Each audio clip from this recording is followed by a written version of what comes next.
মধ্যপ্রাচ্যে অশান্তির মধ্যেই বাংলাদেশের নতুন বিপদ, মহামারীর রূপ নিয়েছে হাম। এই রোগে আক্রান্ত হয়ে প্রাণ যাচ্ছে শিশুদের। সম্প্রতি এই রোগের ভ্যাকসিন নিয়ে ইউনূস সরকারকে বিঁধেছেন তারেক রহমান। সারা দেশে শিশুদের হামের টিকা না দেওয়া বিগত 2 সরকারের জীবন ধ্বংসকারী ব্যর্থতা এবং ক্ষমাহীন অপরাধ বলে উল্লেখ করেছেন প্রধানমন্ত্রী তারেক রহমান। তিনি আরো বলেন, আমাদের সবাইকে সতর্ক থাকতে হবে, ভবিষ্যতে আর কখনোই যাতে এই ধরনের ঘটনার পুনরাবৃত্তি না হয়। প্রধানমন্ত্রী বলেন, বর্তমান সরকার সারা দেশে জরুরি ভিত্তিতে হামের টিকা নেওয়ায় এই রোগ প্রতিরোধ করা সম্ভব হয়েছে। আর এই জন্য আমি সব চিকিৎসক এবং স্বাস্থ্যকর্মী সহ সবাইকে ধন্যবাদ জানাই। যারা তাদের প্রিয় সন্তান হারিয়েছেন সেই সমস্ত মা, বাবা এবং স্বজনদের কাছে আমি ব্যক্তিগতভাবে আন্তরিকভাবে দুঃখ প্রকাশ করছি। কর্তব্যে গাফিলতির দায় দেশের প্রতিটি হাসপাতাল এবং স্বাস্থ্য কেন্দ্রকে জবাবদিহি করতে হবে বলেও তিনি জানিয়েছেন। সারা দেশে শিশুদের প্রোগ্রাম শুরু হয়েছে।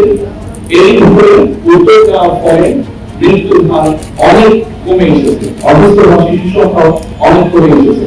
আমরা আশা জানি ইনশাআল্লাহ আল্লাহর রহমতে আমরা এই টিকাদান কর্মসূচি অব্যাহত রাখতে পারে এই দুর্ঘটনা থেকে আমরা শিশুদেরকে রক্ষা করতে সক্ষম হব।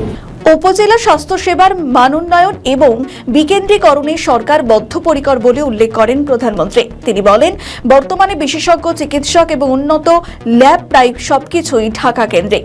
এই বাস্তবতা থেকে বেরিয়ে এসে জেলা এবং উপজেলা ভিত্তিক হাসপাতালগুলির মাধ্যমে উন্নত চিকিৎসা সেবা নিশ্চিত করতে সরকার কাজ করছে। শহর এবং গ্রাম অঞ্চলের স্বাস্থ্যসেবার ফারাক দূর করে সেবার বিকেন্দ্রীকরণ বর্তমান সরকারের অন্যতম অগ্রাধিকার। যদিও কাজটি 1 মাস বা 1 বছরে বাস্তবায়ন করা সম্ভব নয়, তবুও সরকার ধাপে ধাপে এটি অর্জনের পথে রয়েছে বলে দাবি করেছেন বাংলাদেশের প্রধানমন্ত্রী।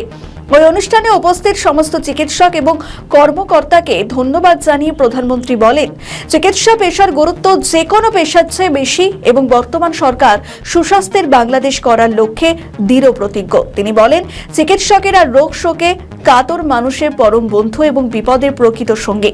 একজন চিকিৎসকের উপদেশ এবং আন্তরিক ব্যবহার অনেক ক্ষেত্রে ওষুধের চেয়েও বেশি কার্যকর ভূমিকা পালন করে। তাই পেশাগত উৎকর্ষের পাশাপাশি মানবিক মানুষ হিসাবে গড়ে ওঠা চিকিৎসকদের জন্য অত্যন্ত জরুরি।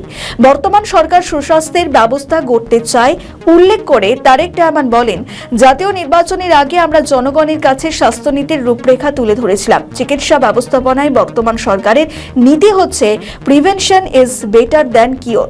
আমরা যদি রোগের শুরুতেই রোগ প্রতিরোধের ব্যবস্থা নিতে পারি তবে রোগের বিস্তারকে মোকাবিলা করা সম্ভব। আমাদের এই নীতি বাস্তবায়নে উপজেলা স্বাস্থ্য এবং পরিবার কল্যাণ কর্মকর্তাদের ভূমিকা অনস্বীকার্য। তারেক রহমান আরো বলেন, বিএনপি সরকার বিশ্বাস করে উপজেলা স্বাস্থ্য এবং পরিবার কল্যাণ কর্মকর্তারা বাংলাদেশের স্বাস্থ্য ব্যবস্থার মূল চালিকা শক্তি। উন্নত মানের চিকিৎসকরা সাধারণ মানুষের দোরগোড়ায় পৌঁছে দেওয়ার কর্মযজ্ঞে উপজেলা স্বাস্থ্য কর্মকর্তা এবং সদস্যরা প্রথম সারির যোদ্ধা।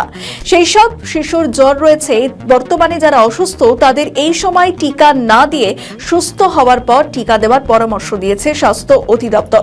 এছাড়াও প্রতিষেধকের প্রথম ডোজ নেওয়ার পর 4 সপ্তাহ পূর্ণ না হলে হামের টিকা দেওয়া থেকে বিরত থাকতেও বলা হয়েছে। আর সব মিলিয়ে বাংলাদেশে হামের প্রকোপ কবে নিম্নমুখী হয় তা এখন দেখার বিষয়।